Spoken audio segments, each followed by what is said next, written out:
Should you play Diablo 1? Maybe you have seen that Diablo 2 remake is coming out and thinking now is the time to replay the first part. Or maybe you wanna try this franchise for the first time. Anyways, you wanna know if it's worth your while. Welcome to the RBG Show, where we take a look at Diablo 1 and see if it's worth playing in 2021. Please subscribe if you didn't, it will help the channel, and now let's start with this video.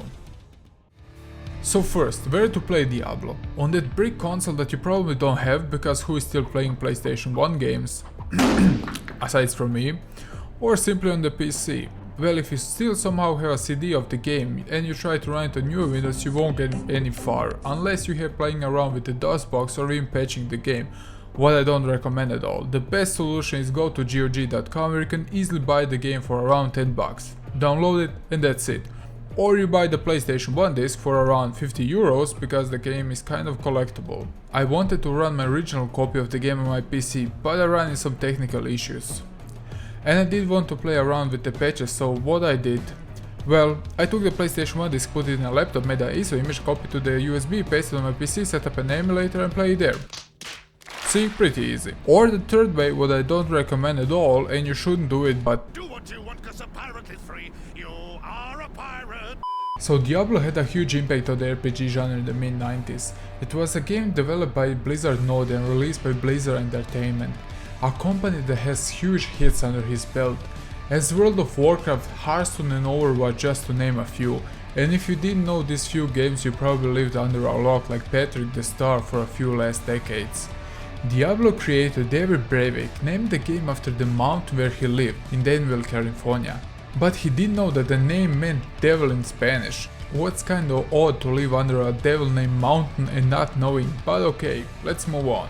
The original concept of Diablo was that the game is gonna be a turn-based RPG with clay animation graphics, like the game Primal Rage. By the way, I hate clay animation in general, they are just silly looking. Anyway, the company Corridor pitched the idea of making Diablo a game like XCOM as an example. Blizzard liked the idea and went with that playstyle. The development began, but after 1 year into making the game, Blizzard decided that Diablo should be an action RPG. The user interface menu was inspired by Doom and the map by Dark Force. Looking back, it seems that the company basically took inspiration from their favorite games and put parts from them into Diablo.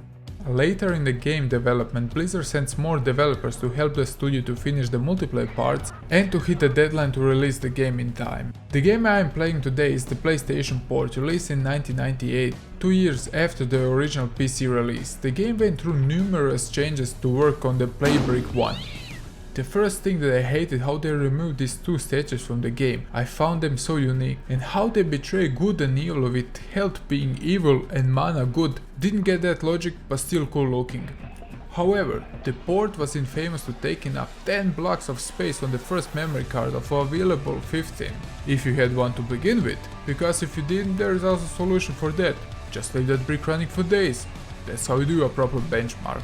First, after booting up the game, you see the Blizzard logo with this sound. And it's so loud it's gonna make your ears bleed. Aside from that, you see the FMV video. That doesn't show you much exactly, but it sets a dark and gritty atmosphere for the game.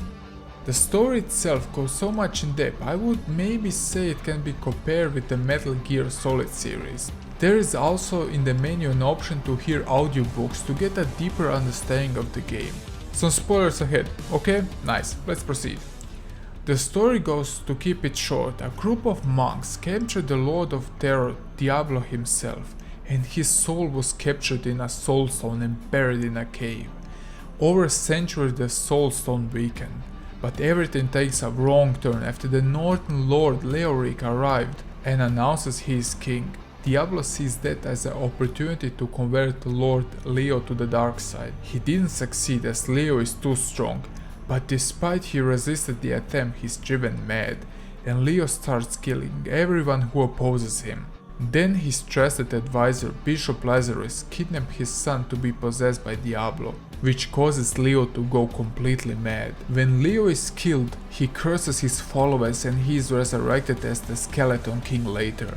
And that's the part where we come into play. A hero's family was slain by demons, and that is the drive and motivation behind your rage to fight your way through the hordes of evil. We come to the village and we need to go under the church, because there is a dungeon that leads us to the deepest and darkest parts of hell. So kids, don't go in the church's basement or you end up on the highway to hell. At the end of your conquest you find the mortal version of Diablo, and after killing him once again, you trap him into the soul stone. And then the hero stabs himself into the head with a stone. What was really a shock for me, because when I first played the game many years ago I didn't read the lore actually. But he did that because now the hero needs to travel east to seek peace and keep the evil from the mankind. To be honest, many expected the PlayStation port is far less superior, but they are wrong. The PlayStation port holds pretty well against the PC counterpart, where yeah, the character models were a bit, how do I put it, faceless? But the town from graphical standpoint looks very good, and the gothic medieval looking village is looking great, especially the church with the red glowing windows. However, the spell effects were satisfying to use, especially the lighting, giving you a seizure every time the enemy is getting up on you. Seizure procedure! Cullen, whatever you do, don't look directly at it. Cullen? The amazing iconic music in the village is awesome. Somehow I couldn't get enough of it.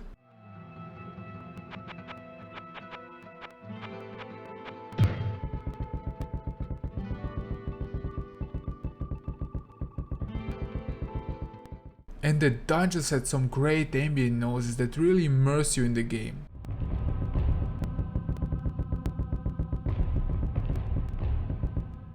Plus, the voice of the butcher made me shit myself every time I played the game. Fresh meat. So, every time I saw him, I had the same tactic. Why are you running? Why are you running?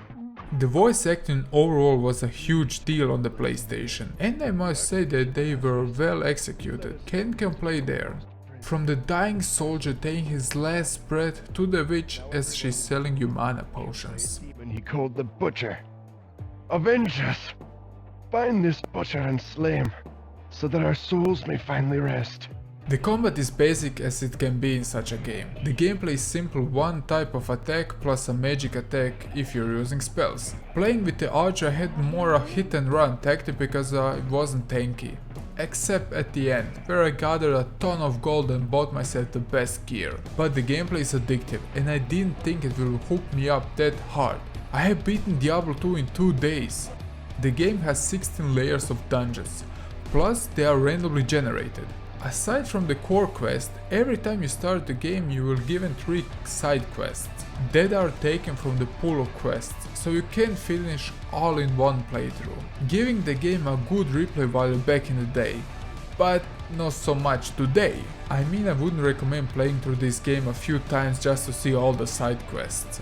At the start, you can choose 3 classes, from a warrior, rogue, and you can be a wizard.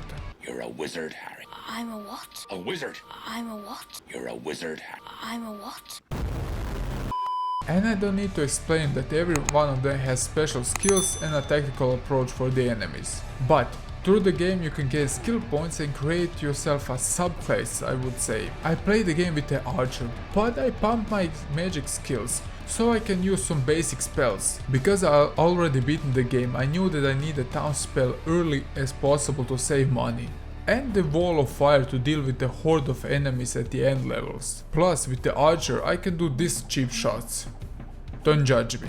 I had some arguments that the game is hard, and I would say, oh yes, if you don't watch your step you can die in seconds. One wrong step in the wrong room and you're dead meat. And if you don't watch your resource you will end up dry on gold, so reselling is very important part, because the enemies you kill are gone for good. so no grinding is possible to stack up on items and gold. What gives the game a layer of difficulty, but sometimes it is good when the game kicks you to the curb. I need to say I'm not a profi Diablo player and I don't consider myself a very good player, but the average dude like me, you will get a good challenge from this game. I like the different enemy design. The most annoying are the dog-like demons who are puking on you the whole time. What gets annoying pretty fast if there are too many and you can't even get close to aim, so you try awkwardly to make them follow you one by one to kill them off. But the most badass looking are the knights, when they hit you on the head with a sword. I found that animation always so funny. Eric, for God's sake, knock it off!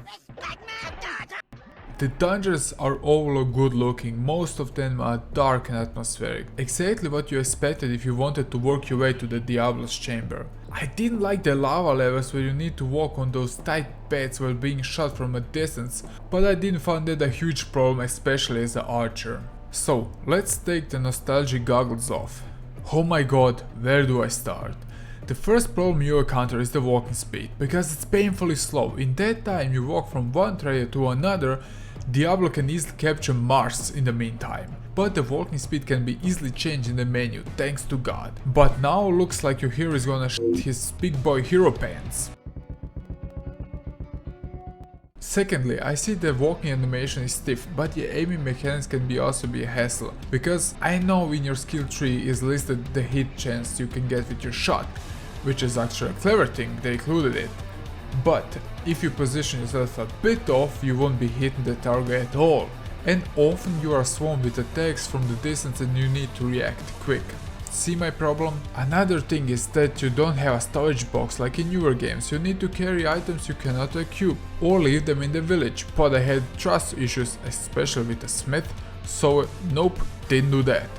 And for the love of God, why did they make that every goddamn NPC has a one sort of unique items? So if I need a health potion, I need to go to him, but if I need some weapons, I need to go to him. Plus, if I need some mana potions, I need to go to the witch. But suddenly I remember I need to check out what this little troll has to offer because he has limited deals, so I go to see him. So you get my point, a good chunk of the game you're gonna be walking around the village. I mean, yeah, it's kind of cool that I separate the witch from the village for an example, but still. Another thing was the item bag. You will be always full because you can't expand it, but also you need to pick up items because you need to sell them for gold to get better gear, and the things you pick up are mostly huge, so you can carry only a few of them. So you teleport yourself to the village to sell your weapons, and when you are in the village already, why not to stock up? So you go to see the potion guy, the smith, the witch, the troll guy. Well, those things get a bit repetitive if you couldn't tell. So, to say the final words, yes, Diablo was an amazing game when it was released, but the time showed some cracks. The graphics aren't that bad, I would say. The problem was that the port has some problems with the FPS drops from time to time, but nothing so serious that the game is unplayable. One good thing is the PlayStation 1 port had co-op mode, so you can kill some demons with your buddies. The soundtrack, aside from the iconic village music, was mostly good and atmospheric, and they did their job alright to set a tone to lead you on the path to fight Diablo. The combat, well, double-edged sword here.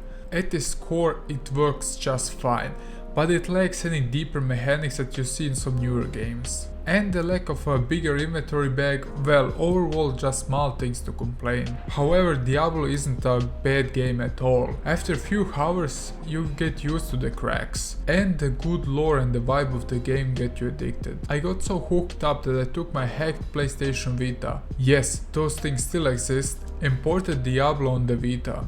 And it's playable. Will I play it on the go? Well, probably not.